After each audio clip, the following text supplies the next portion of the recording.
Hello दोस्तों, नमस्कार। कैसे हैं आप सभी का हमारे चैनल पर स्वागत है। आइए जाने लोकसभा चुनाव 2019 के लिए बीजेपी ने अपना घोषणा पत्र जारी किया है, जिसे उन्होंने संकल्प पत्र भी कहा है। हम जान लेते हैं। आज़ादी को 75 वर्ष पूरे होने वाले हैं। उसी के तहत 75 वादे बीजेपी ने अपने संकल्प पत्र में दिया है। वीडियो थोड़ा लंबा होगा, आप जान लें, क्योंकि इसमें हमारा विकास, हमारे देश का विकास, हमारे प्रदेश का विकास होना है। चाहे पार्टी कोई सी भी आए, कोई भी पार्टी सत्ता में आए, किसी की भी सरकार बने, प्रधानमंत्री कोई भी बने, लेकिन हमें सभी पार्टियों का घोषणा पत्र जानना ज़रूरी होगा।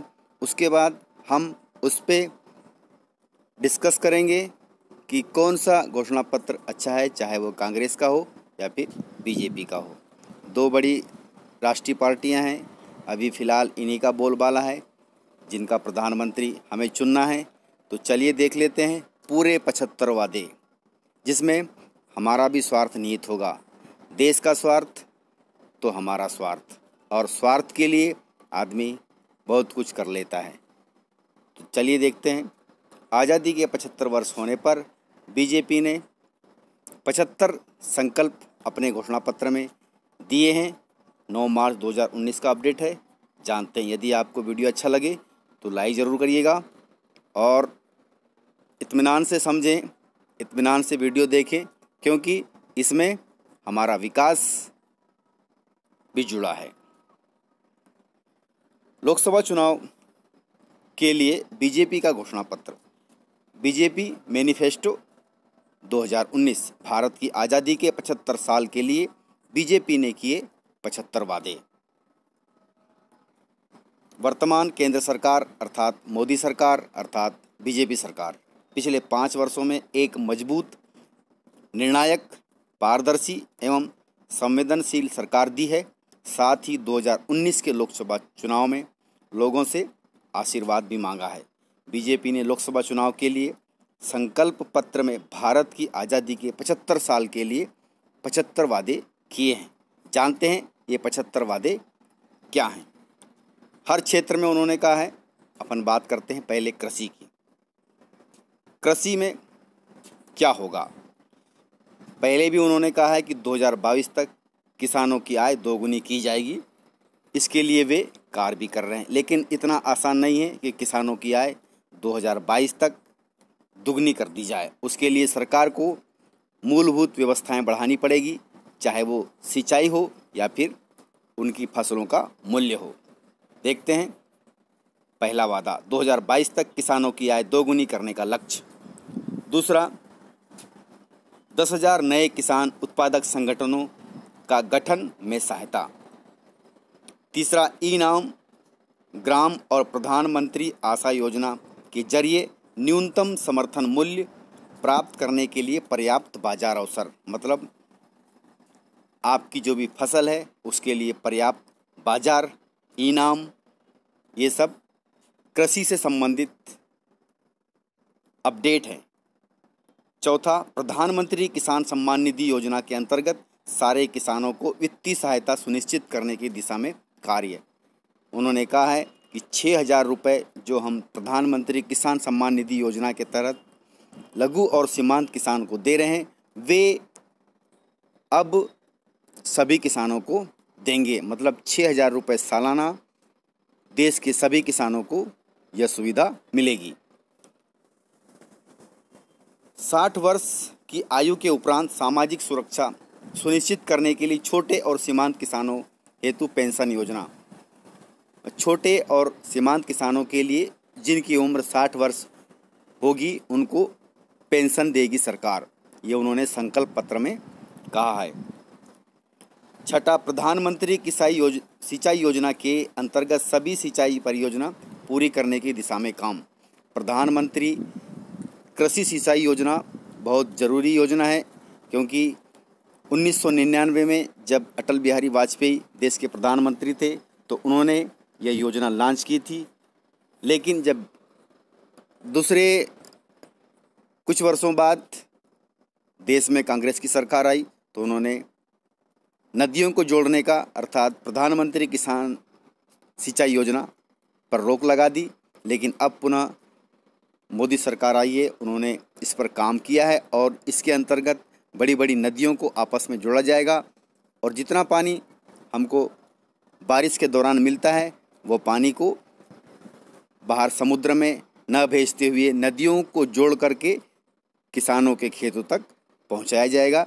यह प्रधानमंत्री किसान सिंचाई योजना के तहत कार्य होगा और यह बहुत ज़रूरी कार्य है, क्योंकि आप भारत तो क्या पूरे विश्व में देखोगे तो पानी की समस्या बहुत होने वाली है।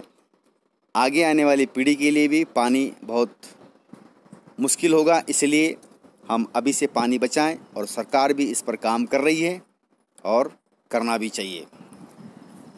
7वां, मूलधन के सामान्य पर भुगतान की शर्त पर 0% ब्याज दर पर 1 से 5 वर्ष के लिए 1 लाख रुपए तक का अल्पावधि कृषि कर्ज। मतलब यदि आप 1 लाख रुपया कृषि कर्ज लेते हैं तो आपको 5 वर्ष तक कोई ब्याज नहीं देना होगा। फिर फसल का सिंचित रकबा बढ़ाएंगे, मतलब जो फसल असिंचित है, मतलब जो ज़मीन असिंचित है, प्रधानमंत्री किसान सिंचाई योजना के तहत कृषि सिंचित होगी, खेती सिंचित होगी। इसका मतलब फसल ज़्यादा पैदा होगी और सिंचित रकबा बढ़ेगा।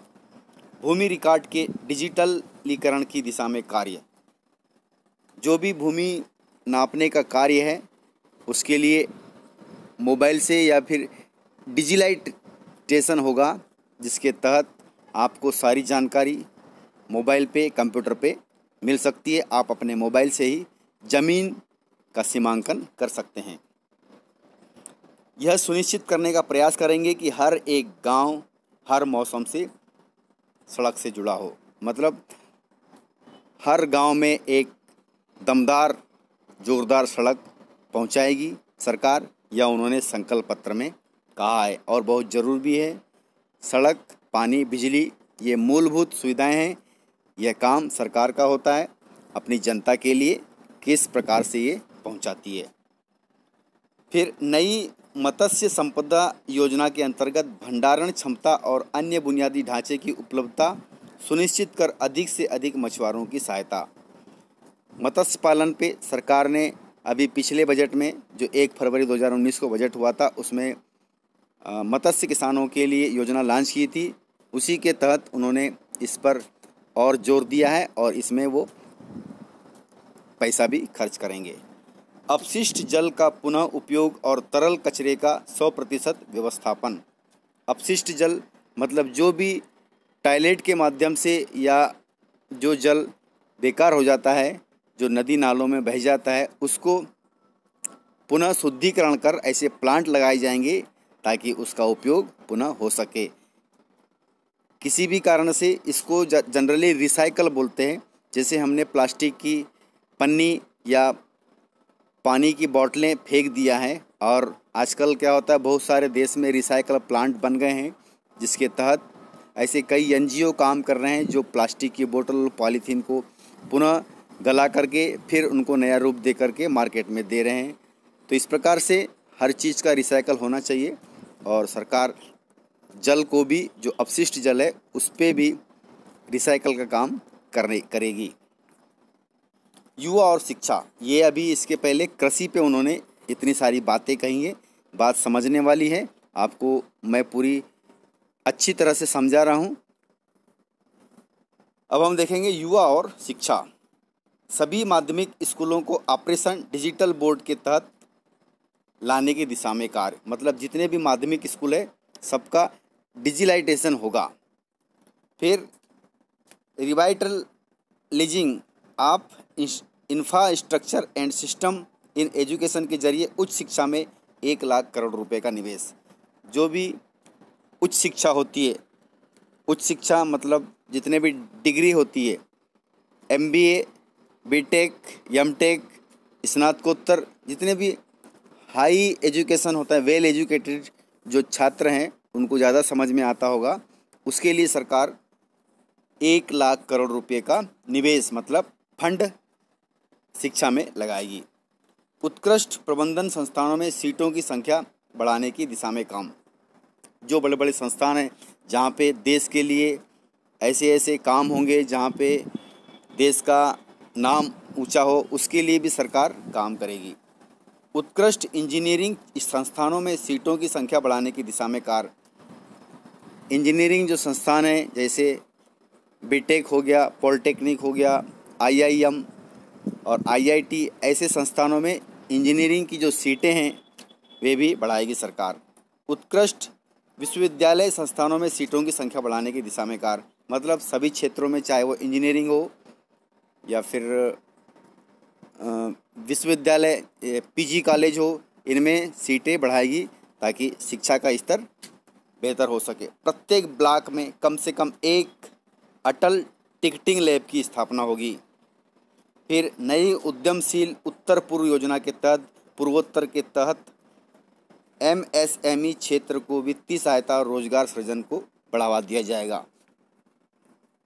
फिर बुनियादी ढांचा। बुनियादी ढांचा का मतलब होता है बेसिक चीज़ें, जैसे इंसान के लिए बेसिक चीज़ें होती है रोटी, कपड़ा और मकान। उस पर सरकार काम करेगी, जिसमें प्रत्येक परिवार के लिए पक्का मकान उन्होंने अभी कहा है और इस पर काम भी चल रहा है अभी सरकार का। अधिक से अधिक गरीब ग्रामीण परिवारों के लिए एलपीजी गैस कनेक्शन, यह भी अच्छी योजना है, जिसे अभी हम फिलहाल में उज्ज्वला योजना कहते हैं। इस पर भी सरकार काम कर रही है और आगे भी काम करेगी। सभी घरों को 100% विद्युतीकरण किया जाएगा, मतलब देश के पूरे घरों में 24 घंटे बिजली देना सरकार का काम होगा और यह इस पे काम करेगी। प्रत्येक नागरिक के लिए बैंक खाता सरकार ने खुलवाए हैं और अगर सरकार केंद्र में पुनः स्थापित होती है तो अब एक भी व्यक्ति बिना बैंक खाते के नहीं रहेगा। प्रत्येक घर में शौचालय, यह जो योजना है बुनियादी ढांचा की, सरकार ने बहुत अच्छे से काम किया है। देश का प्रधानमंत्री शौचालय के लिए कौन सोचता आज तक के, मैंने अपनी लाइफ में ऐसा प्रधानमंत्री नहीं देखा जो शौचालय के लिए बात करे। तो अच्छी बात है, सरकार बुनियादी ढांचे पर काम कर रही है और आगे अगर सत्ता में आती है तो इस पे और ज़ोरों से काम होगा। सभी घरों के लिए स्वच्छ पेयजल की उपलब्धता और भारतमाला परियोजना के प्रथम चरण को तेज़ी से पूर्ण करना, इस प्रकार से बेसिक जो चीज़ें हैं उन पे सरकार और ज़ोरों से काम करेगी और इसके लिए बजट सुनिश्चित करेगी। फिर राष्ट्रीय राजमार्गों की लंबाई को दोगुना करना, शहरों और गांवों में ओडीएफ और ओडीएफ प्लस प्लस दर्जा प्राप्त करने के लिए स्वच्छ भारत मिशन के अंतर्गत 100% कचरा संग्रह सुनिश्चित करना। ये भी है, जैसे घरों में कचरा हो, शहर में कचरा हो, तो उसका भी एक मैनेजमेंट सिस्टम होना चाहिए। देश में इंदौर एक ऐसा शहर है जिसने स्वच्छ भारत के तहत वेस्ट मैनेजमेंट के लिए पूरे देश में अव्वल स्थान पाया है। आप अगर गूगल पे सर्च करो तो आपको पूरा वेस्ट मैनेजमेंट कैसा किया जाता है आपको पूरा इंदौर शहर में मिल जाएगा। तो इस पे सरकार काम करेगी और इंदौर तो नहीं, पूरे देश के जितने भी बड़े बड़े शहर हैं वे भी इस योजना के तहत जुड़ेंगे और सरकार इसमें शुरुआत करेगी। सभी गांवों में और शहरों को ओडीएफ बनाना। ओडीएफ का मतलब होता है वहाँ पे स्वास्थ्य की सुविधाएं देना। फिर 175 गीगावाट नवीनीकरण ऊर्जा क्षमता का लक्ष्य। गीगावाट मतलब ये बिजली से संबंधित है।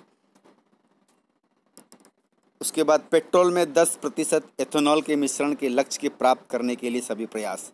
एथेनॉल ये भी गैस से बनता है, जो जल काफ़ी दिनों तक इकट्ठा हो जाता है, उससे गैस निकलती है। उस गैस को पेट्रोल में मिलाया जाएगा ताकि पेट्रोल की जो कीमत है वो धीरे धीरे कम होगी।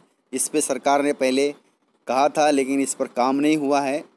कुछ अपडेट हमने पहले देखे थे लेकिन इस पे सरकार काम करेगी और 10% एथेनॉल पेट्रोल में मिला करके पेट्रोल की जो भारी दिक्कत आती है उससे हम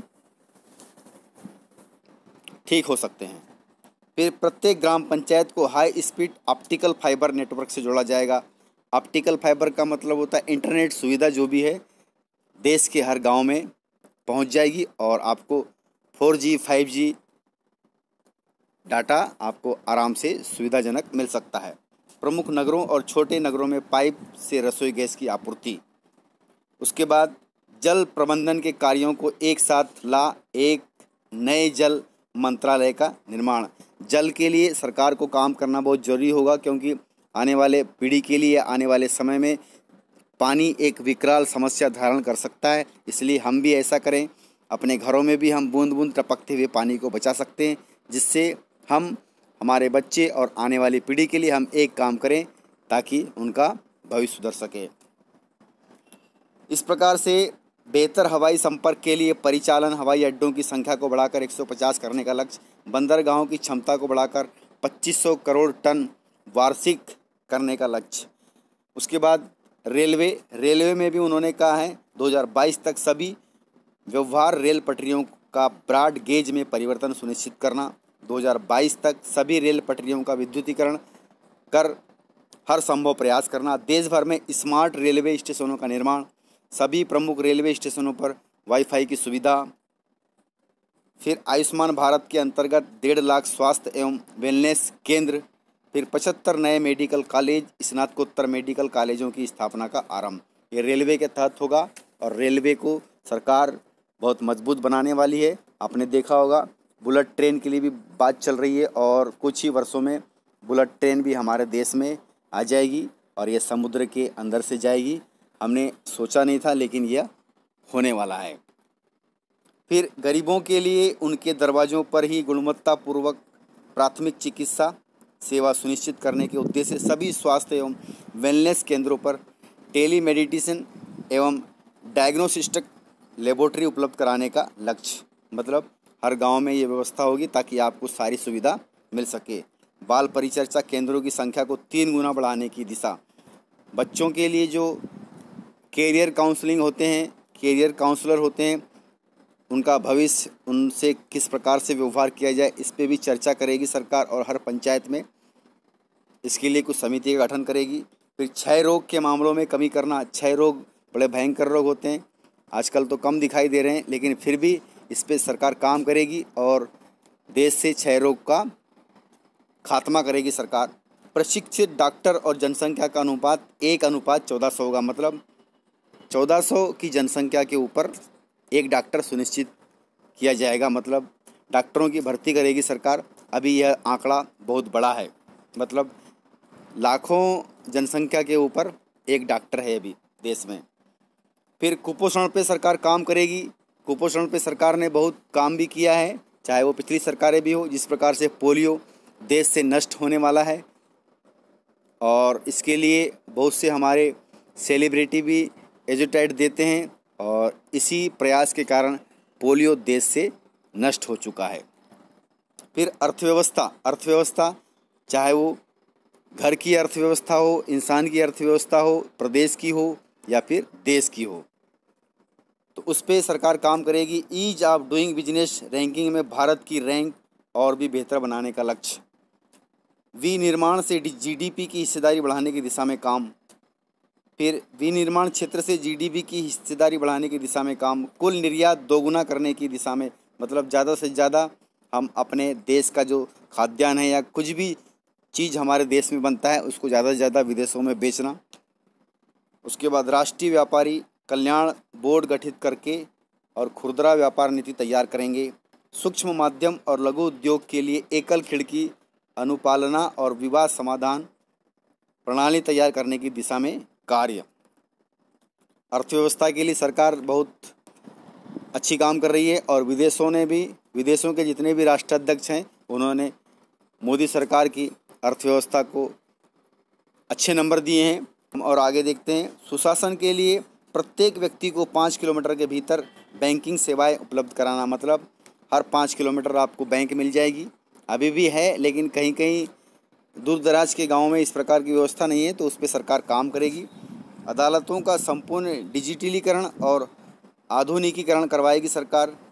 फिर सरकारी प्रक्रियाओं को पूरी तरह डिजिटल बनाएंगे। सरकारी सेवाओं को डिजिटल आपूर्ति कर जनता को सेवा देंगे।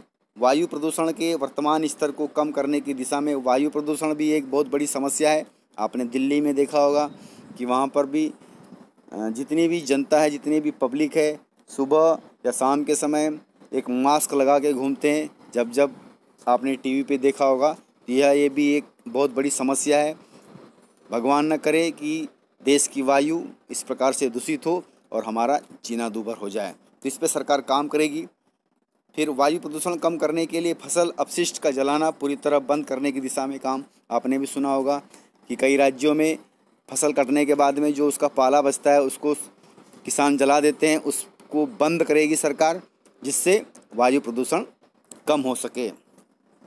फिर समावेशी विकास, सभी बच्चों का संपूर्ण टीकाकरण, सभी सरकारी इमारतों को सुगम बनाने का प्रयास। 6 आदिवासी स्वतंत्रता सेनानी संग्रहालयों के निर्माण का कार्य पूर्ण करेंगे। छोटे दुकानदारों को प्रधानमंत्री श्रम योगी मानधन योजना में सम्मिलित करना। सभी असंगठित मजदूरों के लिए व्यापक सामाजिक सुरक्षा कवरेज के साथ बीमा।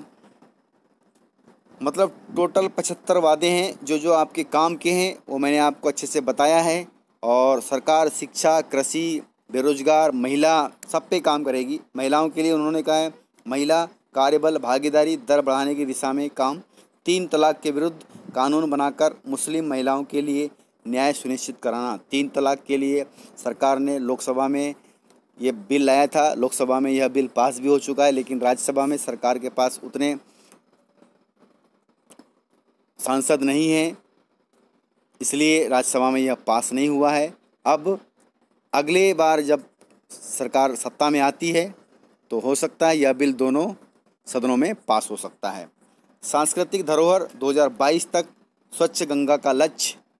स्वदेश दर्शन प्रसाद और हृदय योजना के लिए अंतर्गत सभी परियोजनाओं के कार्य को शीघ्रता से पूर्ण करेंगे। सभी राष्ट्रीय संग्रहालयों के संग्रहों का डिजिटलीकरण किया जाएगा। ठीक है, इस प्रकार से लगभग 75 संकल्प पत्र में किए गए वादे हैं और सभी के लिए सरकार ने कहा है। मेन बात उन्होंने किसानों के लिए किया है कि 1 लाख रुपए यदि आप कर्ज लेते हैं तो आपको 5 साल तक बिना ब्याज के इस कर्ज को आप खर्च कर सकते हैं। उसके बाद किसानों को पेंशन की बात कहिए और प्रधानमंत्री किसान सम्मान निधि योजना की राशि अब देश के सभी किसानों को मिलेगी। इस प्रकार से उन्होंने सब पे जोर दिया है। अब आप ये 75 वादे संकल्प पत्र के द्वारा जानें और अपना मत का उपयोग सोच समझ के करें।